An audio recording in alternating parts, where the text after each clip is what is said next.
فرما۔ قبولیت دعا کے لیے ایک مرتبہ مل کر بلند آواز سے درود کی تلاوت فرما لیں۔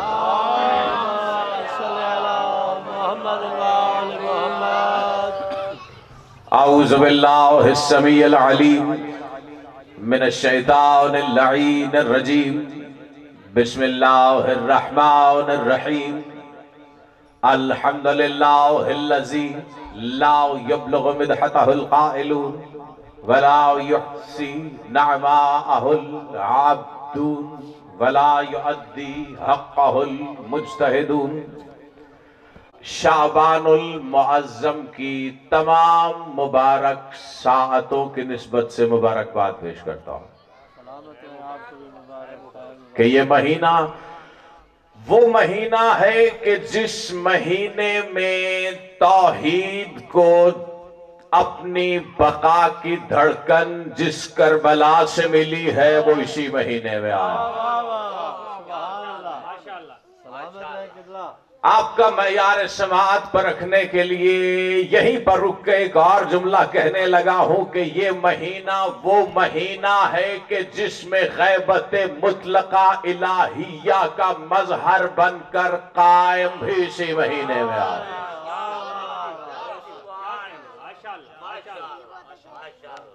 یہاں سے آپ حضرات سے میرا پہلا خطاب ہے۔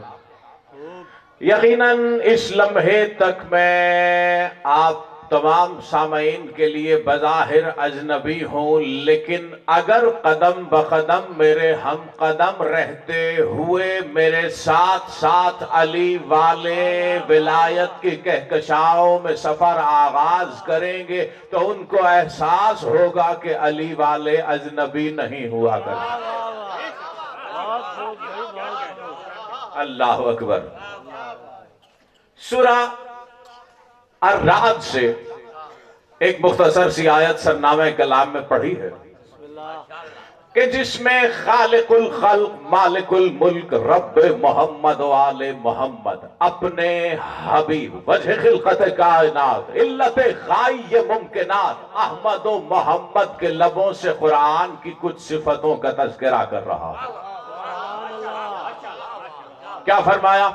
سورہ رعد ہے، مختصر سا حصہ آیت کا دیباچہ کلام میں پڑھتے ہوئے اپنی گفتگو کا آغاز کرنے لگا ہوں۔ فرمایا لو ان قرآنا سیرت بہ الجبال او قطعت بہ الارض۔ فرما رہا ہے کہ اگر کوئی ایسا قرآن ہو سکتا ہے کہ جو پہاڑوں کو چلنے پر مجبور کر دے۔ توجہ مسلسل رکھیے گا، کیا کہا؟ لو ان قرآنا سیرت بہ الجبال، اگر کوئی ایسا قرآن ہے جو پہاڑوں کو چلنے پر مجبور کر دے، او قطعت بہ الارض، یا جو زمین کی مسافتوں کو سمیٹ لے، زمین کے فاصلوں کو مٹا ڈالے، تو وہ یہی قرآن ہے جو میں نے نازل کیا ہے۔ پہنچ گیا ترجمہ میرے تمام سامعین تک؟ بات پہنچنے میں تو کوئی دشواری نہیں ہو رہی۔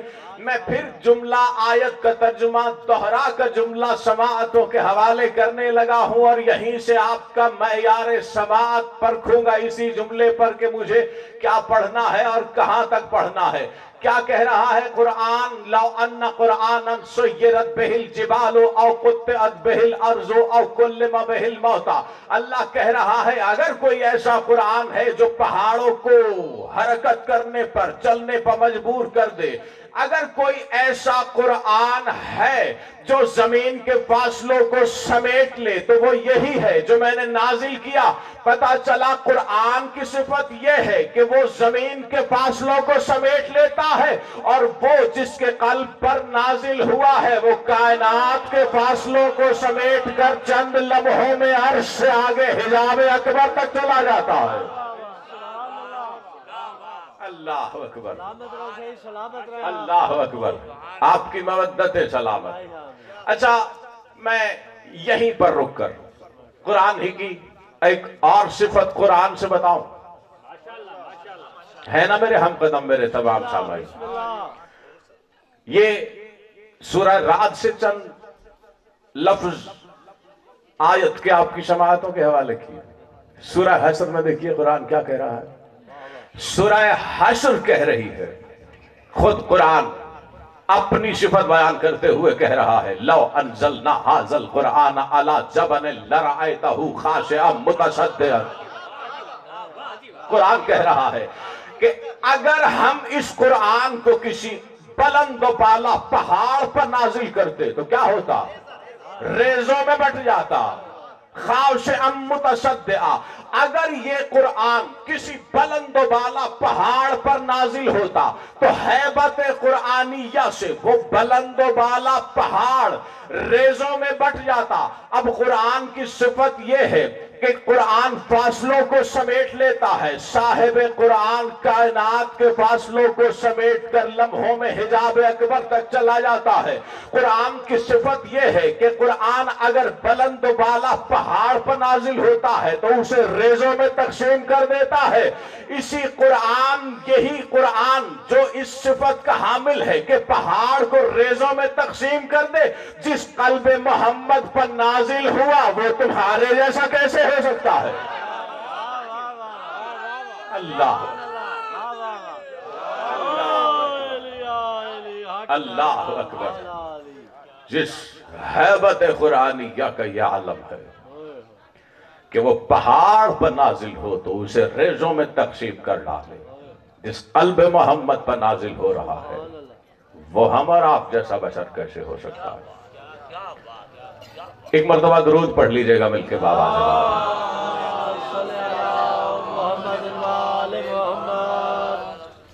سے. رسالت مآب ہی کی نسبت سے ایک مختصر سا واقعہ آپ کی سماعتوں کی نظر کرنے لگا ہوں، اور اس میں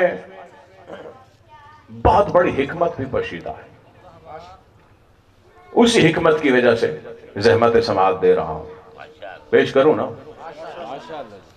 ہوا یوں کہ ایک مرتبہ کتاب کے لفظ بولنے لگا ہوں، تمیمی اور ادبی. زیادہ تفصیل میں جانا مقصد ہی نہیں، واقعے میں موجود حکمت کی وجہ سے پیش کر رہا ہوں. تمیمی اور ادبی صحابی ہیں در رسول کے. رسالت مآب کے پاس بارگاہ میں حاضر ہونے کے لیے آئے. انہوں نے کیا دیکھا؟ رسول کے لبوں میں جنبش ہے اور رسول گریہ بھی کر رہے ہیں. رسول کی بہتی ہوئی آنکھوں کو دیکھ کر مضطرب ہوئے کہ کیا ایسا آخر کیا ہے کہ رسول پڑھ رہے ہیں اور پڑھتے ہوئے رو بھی رہے ہیں. قریب آ کر انہوں نے جب غور کیا پتہ چلا رسول سورہ قدر کی تلاوت کر رہے ہیں. اب ان کی حیرت میں اور اضافہ ہوا. جیسے ہی رسول کا گریہ تھما ایک صحابی نے آگے بڑھ کر سوال کیا، یا رسول اللہ، قرآن کی کوئی سورت ہم نے آپ کو پڑھتے ہوئے ایسی حالت میں نہیں دیکھا جیسا آپ سورہ قدر پڑھتے ہوئے گریہ کر رہے ہیں، کیا سبب؟ رسول نے کہا جو میں جانتا ہوں وہ تم نہیں جانتے، جو میں دیکھ رہا ہوں وہ تم نہیں دیکھ رہے. انہوں نے کہا یا رسول اللہ آخر ایسی کیا بات ہے اس میں؟ رسول نے بڑی توجہ، اسی مرحلے پر آ گیا ہوں جس وجہ سے میں نے زحمت سماعت دی. رسول نے کہا یہ جو سورہ قدر میں وہ کہہ رہا ہے تنزل الملائکۃ، آپ کی توجہ بھانپنے کے لیے رکا ہوں. کیا ہے سورہ قدر میں؟ یہی کہا جا رہا ہے کہ تنزل الملائکۃ والروح، ملائکہ اور روح. اس بحث میں نے نہیں رکنا کہ ملائکہ اور روح سے کیا مراد ہے، بس آپ حکمت وصول کیجئے اور میں گفتگو کو اگلے مرحلے کی جانب لے کر بڑھوں. رسول کہہ رہے ہیں کہ سورہ قدر میں اللہ پیغام یہ دے رہا ہے، قرآن پیغام یہ دے رہا ہے کہ ملائکہ اور روح القدس کل کا کل امر لے کر نازل ہوتے ہیں. رسول نے کہا مجھے یہ بتاؤ کس پہ نازل ہوتے ہیں؟ انہوں نے کہا یا رسول اللہ آپ پر. ہے نا میرے ہم قدم؟ یا رسول اللہ آپ پر نازل ہوتے ہیں ملائکہ کل کا کل امر لے کر. جب کہا نا آپ پر نازل ہوتے ہیں، رسول نے فرمایا اچھا یہ بتاؤ کہ جہاں اللہ کل کہہ دے پیچھے کچھ بچ جاتا ہے؟ اللہ اکبر.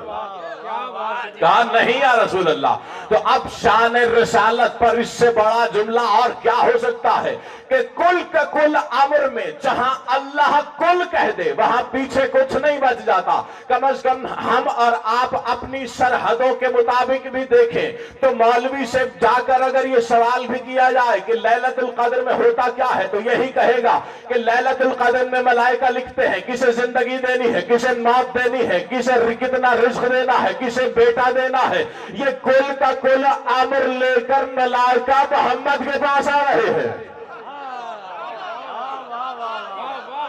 اللہ اکبر, اللہ اکبر.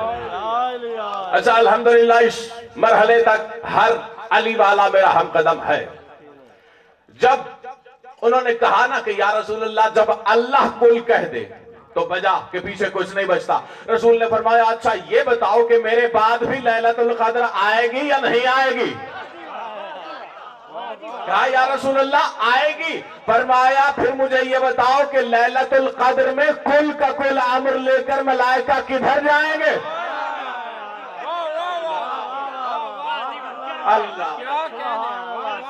اللہ اکبر.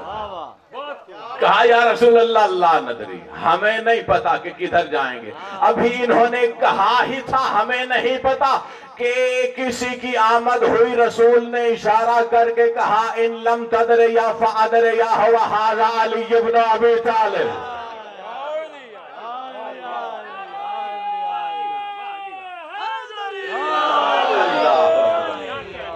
اللہ اکبر. جیو آپ کی مودت ہے سلامت. اگر نہیں جانتے تو جان لو کہ میرے بعد جب جب تک لیلۃ القدر آتی رہے گی میرے بعد علی کے پاس آئیں گے اور علی کے بعد قائم تک علی کے بیٹوں کے پاس آئیں گے. اللہ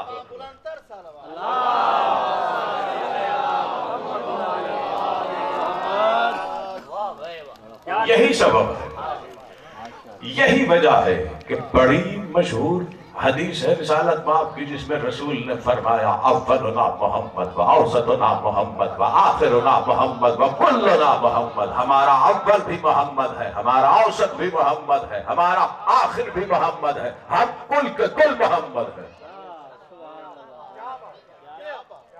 اگر یہاں تک جملہ پہنچ گیا میرا تو یہیں پر رک کر اسی نہج پر ایک اور جملہ پیش کروں سماعتوں کے حضور. میں پھر یہ حدیث کے مفہوم دہراتا ہوں تاکہ وہ جملہ سینوں میں اتر سکے جہاں میں پہنچانا چاہ رہا ہوں. کیا کہہ رہی ہے حدیث رسول کی؟ رسول یہ کہہ رہے ہیں ہمارا اول بھی محمد, ہمارا اوسط بھی محمد, ہمارا آخر بھی محمد, ہم کل کے کل محمد. جس طرح ان کا اول محمد, ان کا اوسط محمد, ان کا آخر محمد, یہ کل کے کل محمد. تو اسی بنیاد پر میں یہ جملہ کہنے میں حق بجانب ہوں کہ ان کا اول بھی علی ہے, ان کا اوسط بھی علی ہے, ان کا آخر بھی علی ہے, یہ کل کے کل علی ہے.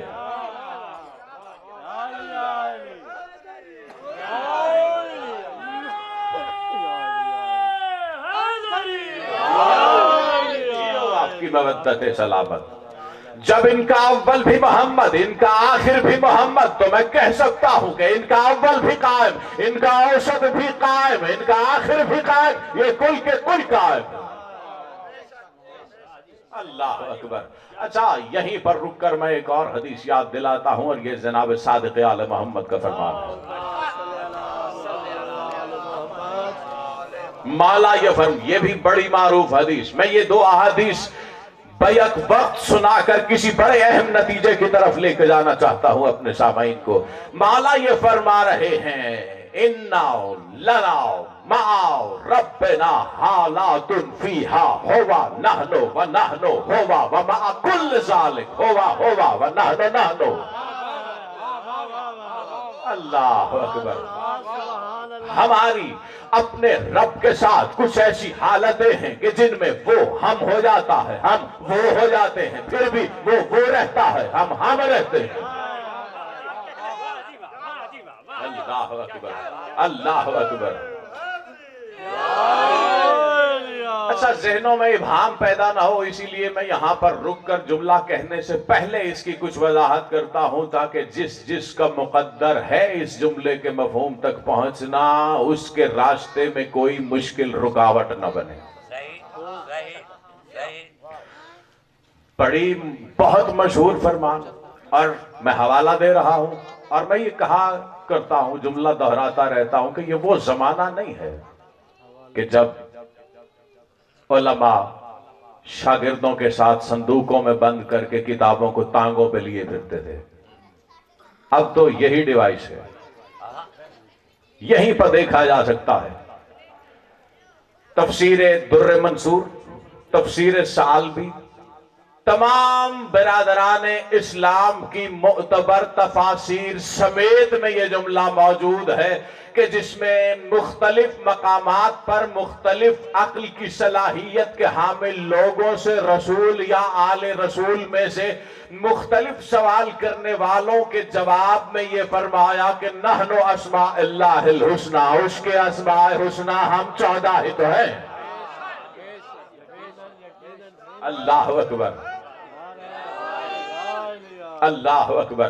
تو کیا مطلب؟ اگر میں زیادہ دقت میں نہیں اترنا چاہتا، بہت وقت ہو چکا ہے آلریڈی، اپنی گفتگو کو اپنی منزل کی طرف لے کے جانا بھی ہے اور کوشش بھی کرنا ہے کہ کوئی کسی ذہن میں ابہام باقی نہ رہے، اس لیے یہاں رک گیا۔ اگر ظاہری طور پر بھی اسماء حسنی کو یہی اسماء حسنی سمجھا جائے کہ جو اسماء حسنی مشہور ہیں، رحمان، رحیم، جبار، قہار، ظاہری طور پر اگر انہی کو بھی اسماء حسنی سمجھا جائے تو پھر میں سوال کرتا ہوں اپنے سامعین سے، ہر علی والے سے جس نے اس اوپن یونیورسٹی کے یہ جو ممبر حسینی ہے نا، یہی تو اوپن یونیورسٹی ہے جس نے ہمیشہ انسانیت کو شعور کی خیرات بخشی ہے۔ اللہ اکبر۔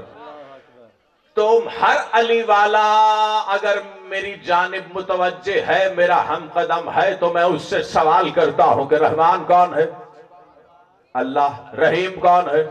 اللہ۔ جبار کون ہے؟ اللہ۔ قہار کون ہے؟ اللہ۔ یہ سارے کے سارے اسماء نسبت کس سے رکھتے ہیں؟ اللہ سے۔ معصوم یہ کہہ رہے ہیں نحن اسماء اللہ الحسنی، اس کے اسماء حسنی ہم ہیں۔ کیا مطلب؟ اب یہاں پہ دو باتیں ہیں۔ نحن اسماء اللہ الحسنی کہنا جچتا ہی اسی کو ہے جو لسان اللہ ہو۔ اللہ اکبر۔ جو اللہ کی زبان ہو وہی تو کہے گا نحن اسماء اللہ الحسنی۔ اور پھر یہاں پر اللہ بدن رکھتا ہے؟ نہیں نا، اللہ جسم نہیں رکھتا، اللہ کو حواس نہیں پا سکتے، اللہ کو خیال نہیں پا سکتا، اللہ کو وہم نہیں پا سکتا۔ لیکن یہ جو رحمان ہے، رحیم ہے، یہ تو ہم پڑھتے بھی ہیں، سنتے بھی ہیں۔ اللہ اکبر۔ پتہ نہیں کون میرا ہم سفر ہے یہ تو ہم پڑھتے بھی ہیں، سنتے بھی ہیں، سوچ بھی سکتے ہیں، سمجھ بھی سکتے ہیں۔ تو کیا مطلب؟ مطلب یہ ہے کہ یہ رحمان اور رحیم اور جبار و قدیر، قہار، یہ تمام کی تمام اللہ کی صفات ہیں۔ اللہ کی صفات کے مظہر مطلق ہیں تو یہی محمد و آل محمد ہے۔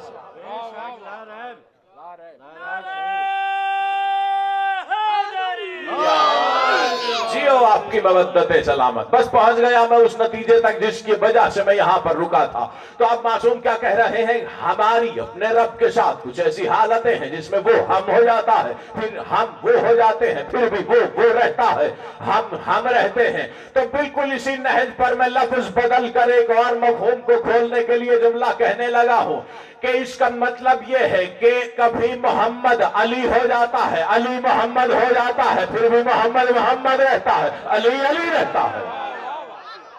اللہ اکبر۔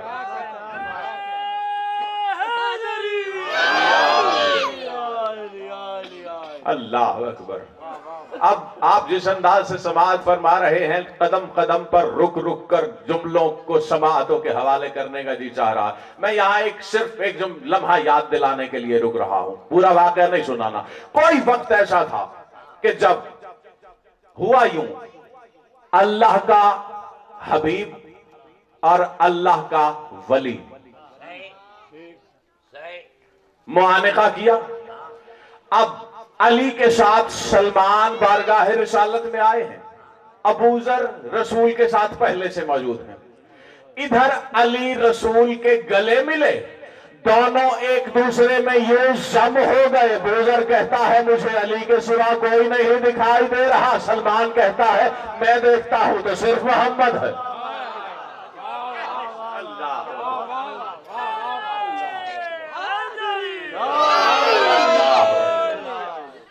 تو یہی وجہ ہے کہ اللہ نے جنہیں اپنی کل کی کل صفات کا مظہر بنا کے بھیجا ہے، ان کی ہر نسبت کو بھی اللہ اپنی نسبت کہتا ہے. یہی وجہ ہے کہ اللہ نے خود کو کبھی رسول نہیں کہا، اللہ نے خود کو ولی کہا ہے.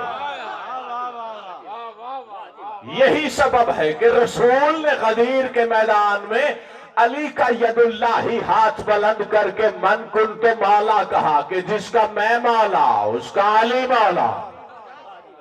اب پہنچی بات، توجہ مسلسل رکھو تو جملہ سماعتوں کے حوالے کرنے لگا ہوں. یہی وجہ ہے کہ علی اللہ کا ولی ہے، اللہ ولی ہے، یا منصب ولایت کے سلطان کا نام علی ہے. یہی سبب ہے کہ رسول نے غدیر کے میدان میں علی کی ولایت کا اظہار اعلان کر کے بتایا ہے کہ جو علی کے پیچھے چلے گا وہی تو اللہ کے پیچھے چلے گا.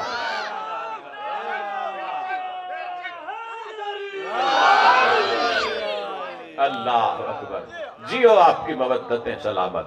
یہی سبب ہے کہ ان کی ہر نسبت کو اللہ اپنی طرف منسوب کرتا ہے. یہی وجہ ہے کہ جب علی میدان میں، اللہ اکبر اللہ اکبر، میدان میں جب علی اس کے لیے لڑنے کے لیے جاتا ہے تو علی کے لڑنے کے لیے وہ ذوالفقار بھی آسمان سے نازل کرتا ہے. اللہ اکبر. یہی سبب ہے کہ جب اس کی بھیجے ہوئے تحفے ذوالفقار سے علی وار کرتا ہے تو اللہ کہتا ہے علی نہیں لڑا، آج اللہ بہت خوب لڑا. اللہ اکبر. جیو آپ کی مودتیں سلامت. اور ان تمام کے تمام کی سب نسبتیں اس کے ساتھ جڑی ہیں. کیوں؟ کیونکہ اس حقیقت کو ہم تک، خلق تک پہنچانے والے ہی یہی ہیں. اللہ کا اگر کوئی باب ہے مخلوق میں تو وہ محمد و آل محمد. کیونکہ کامل کا باب وہی ہو سکتا ہے جو خود کامل ہو. اللہ اکبر. بے عیب و لا ریب کا باب وہی ہو سکتا ہے جو خود بھی بے عیب و لا ریب ہو. اور جہاں بات جناب قائم کے حوالے سے آتی ہے تو علی تو وہ ہے کہ خود علی کے ذوالفقار کو وہ نازل کرتا ہے. لیکن جب جناب قائم کی بات آتی ہے، اللہ اکبر، مولا صادقی فرما رہے ہیں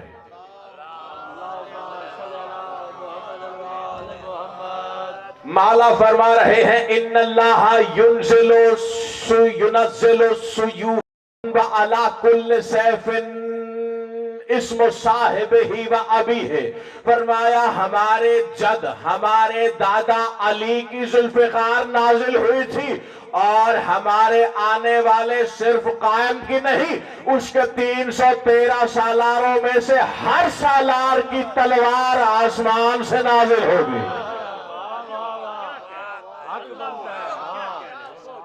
صرف نازل ہی نہیں ہوگی بلکہ علی کل سیف، ہر تلوار پر اس صاحب تلوار کا نام بھی لکھا ہوگا، اس کے باپ کا نام بھی لکھا ہوگا. اچھا، ایک بات یہاں پر میرے جناب قائم کے سالاروں کی تلوار کے نزول کی بات ہوئی تو مجھے ایک ملنگ کی بات یاد آ گئی، سناتا چلوں. ہوا کیا کہ ایک مرتبہ ایک ملنگ کائنات کے امیر کی ذوالفقار کا قصیدہ پڑھ رہا تھا۔ اس کا مفہوم یہ تھا کہ کیا شان ہے اس علی کی کہ جس کی تلوار بھی وہ افلاک سے نازل کرتا ہے۔ ادھر ملنگ نے قصیدے کا جملہ کہا، قریب سے گزرتے ہوئے ایک دشمن علی کے کانوں سے اس کی بات ٹکرائی۔ تھا ذوالفقار کا قصیدہ، لیکن ذوالفقار کا قصیدہ اسے زخمی کر گیا۔ اللہ اکبر۔ رکا، ٹھٹک کے رک کے کہتا ہے، کیا جہالت کا مظاہرہ کر رہے ہو؟ کہا کیا ہوا؟ کہتا ہے آسمان سے تلوار، آسمان پر کوئی افلاک پر کسی لوہاروں کی دکان لگی ہوئی ہے جو وہاں سے تلوار آئے گی۔ جب اس نے یہ بات کہی، ملنگ نے کہا اچھا مجھے یہ بتا کہ جب ابراہیم اسماعیل کو ذبح کرنے لگے تھے تو کیا ہوا تھا؟ کہنے لگا دن آیا تھا، کہا مجھے افلاک میں چرتے ہوئے ریوڑ تو دکھا دے، لوہار کی دکان میں دکھاتا ہوں۔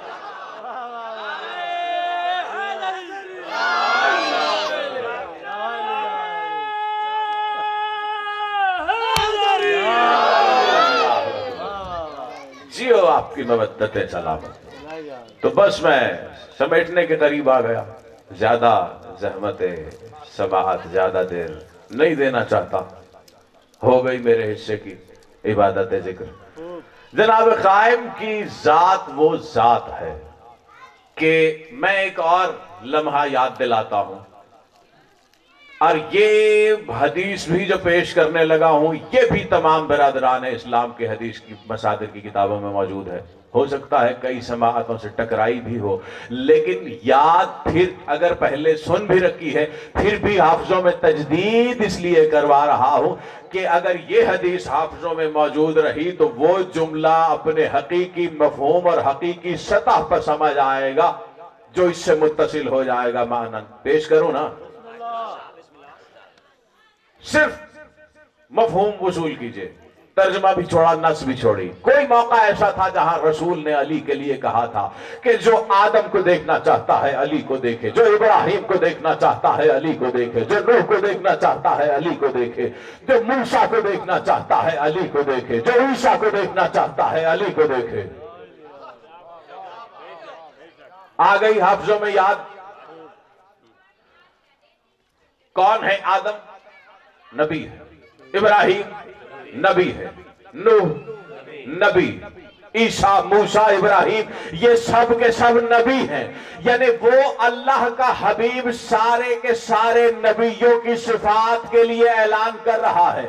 جو نبوتوں کو دیکھنا چاہتا ہے علی کو دیکھے۔ اب میں جملہ کہنے لگا ہوں اور اس آج کے جشن کا حاصل کلام جملہ، جس کے سینے میں دل نہیں علی کی ولایت دھڑکتی ہے وہ پرواز کے لیے اپنے پر تول کر بیٹھے۔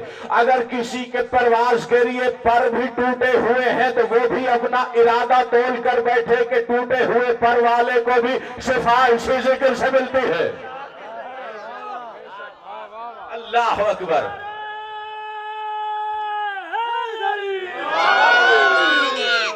یہ سب کے سب نبی ہیں اور سید الانبیاء نبیوں کی صفات کا مشاہدہ کرنے کے لیے دعوت دے رہا ہے کہ جو اس نبی کی صفت کو دیکھنا چاہتا ہے علی کو دیکھے، جو اس نبی کی صفت کو دیکھنا چاہتا ہے علی کو دیکھے۔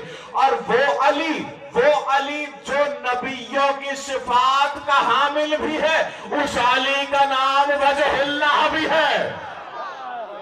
اللہ اکبر۔ پتہ نہیں کون میرا ہم قدم ہوا، کون رہ گیا۔ کیا مطلب ہے وجہ اللہ کا؟ کیا مطلب ہے وجہ اللہ کا؟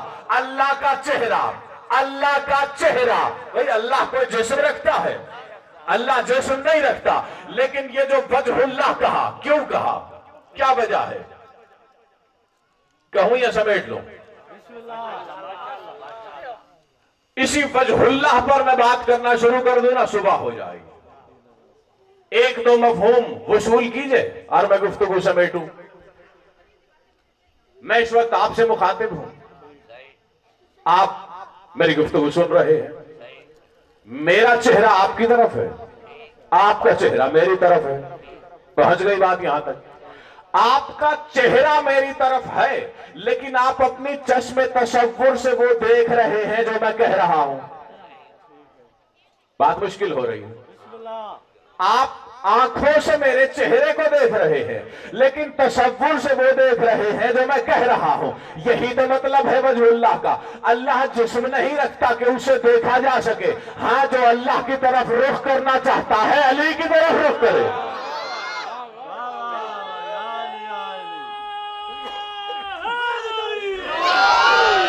اللہ اکبر،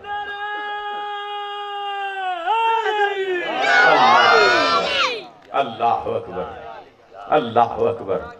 اچھا، ایک اور جہد سے اسی وجہ اللہ کو دیکھیے. بس سمیٹ لی بات. آپ نے، میں پہلی مرتبہ یہاں حاضر ہوا، آپ نے مجھے دیکھا. پھر جب کبھی یہاں یا جہاں کہیں بھی آپ مجھے دیکھیں گے تو پہچان. اللہ اکبر. تو یہاں پر میں رک گیا تھا اس حدیث کی وضاحت کے لیے کہ رسول یہ کہہ رہے ہیں کہ جو آدم کو دیکھنا چاہتا ہے علی کو دیکھے، نوح کو دیکھنا چاہتا ہے علی کو دیکھے، ابراہیم کو دیکھنا چاہتا ہے علی کو دیکھے، عیسیٰ کو دیکھنا چاہتا ہے علی کو دیکھے. جو چربی کی آنکھ سے نظر نہیں آتا، اگر اسے بھی کوئی دل کی آنکھ سے دیکھنا چاہتا ہے علی کو دیکھے. اللہ اللہ.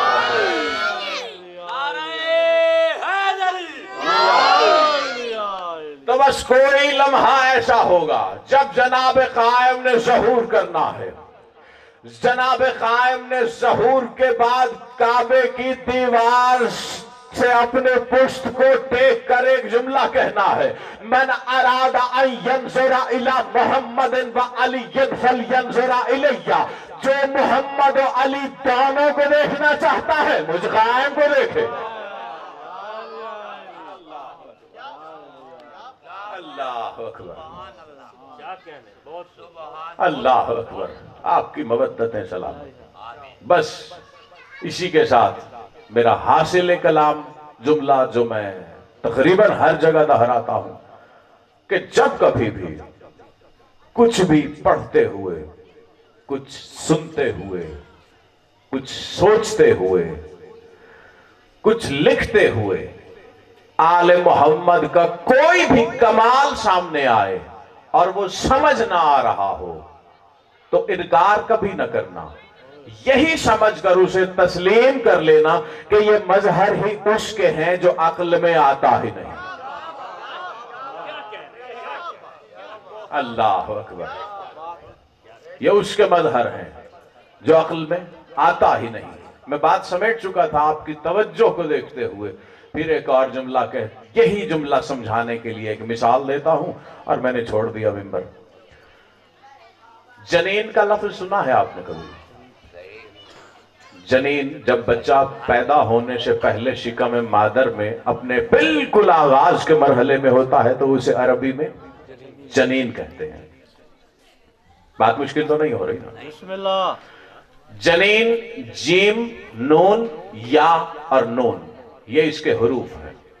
عربی زبان میں ہر لفظ کا ایک مادہ ہوتا ہے، ایک وزن ہوتا ہے، دونوں مل کر معنی طے کرتے ہیں. بس میں توجہ دلانا چاہتا ہوں کسی جملے، کسی مفہوم کی طرف. اسی لیے میں نے یہاں رک کر اس بات کی وضاحت کی کہ ان حرفوں پر اگر غور کریں تو جیم اور نون اس کا روٹ ورڈ ہے، اس کا مادہ ہے. اچھا، یہی جیم اور نون پر اگر غور کریں تو جن کے میں بھی تو یہی حرف ہیں. جن، جن جسے کہتے ہیں، جانتے ہیں نا جن. جن کو جن کیوں کہتے ہیں؟ جن کو جن اسی لیے کہتے ہیں کہ وہ ہوتا ہے، دکھائی نہیں دیتا. جنین کو بھی جنین اس لیے کہتے ہیں کہ وہ شکم مادر میں ہوتا ہے، نظر نہیں آتا. اچھا، ایک اور مثال سنیں. مجنون کا لفظ تو کئی دفعہ سنا ہوگا آپ نے. مجنون سنا نا، جانتے ہیں نا. مجنون کے لفظ میں موجود حرفوں پر ذرا غور کریں. کیا حرف ہیں مجنون میں؟ جیم اور نون ہے ہے نا؟ تو مجنون کو بھی مجنون اس لیے کہتے ہیں کہ اس کی عقل ہوتی ہے، غائب ہوتی ہے۔ جنون کا عربی زبان میں مطلب ہی غیبت ہے۔ اللہ اکبر، اللہ اکبر۔ تو بس میں یہ بات اسی لیے اپنے سامعین کو تک پہنچانا چاہتا ہوں کہ انسانیت اپنے کمال کی سرحدوں سے آگے کیوں نہ نکل جائے، مرحلہ جنین میں ہے، یہ اپنے کمال کی سرحدوں تک پہنچے گی ہی تب جب وہ آئے گا جسے اللہ نے اپنا کمال بنا کے بھیجا۔ بس اسی کے ساتھ دعا ہے کہ رب العالمین ہمیں آل محمد کے توسط سے، آل محمد کے فیض سے کبھی محروم نہ کرے۔ اس عبادت ذکر کا اہتمام کرنے والے وہ تمام برادران جنہوں نے جس انداز سے بھی اس کے اہتمام کی کوشش میں، خاص طور پر سجاد شاہ صاحب اہتمام میں حصہ لیا، اس اہتمام کو، اس کوشش کو ان کی زندگیوں میں شامل حال فرمائش کی برکتوں کو۔ اللہم صلی علی محمد وآل محمد، اللہم کل ولیک الحجت ابن الحسن صلواتک علیہ وعلا آبائہ فی هذه الساعة وفی کل ساعة ولیا وحافظا وقاعدا وناصرا ودلیلا معینا حتی تسکنہ ارضک طوعا وتمتعہ فیہا طویلا۔ یا رب محمد وآل محمد صلی علی محمد وآل محمد وعجل فرجہم واہلک عدوہم من الجن والانس من الاولین والآخرین۔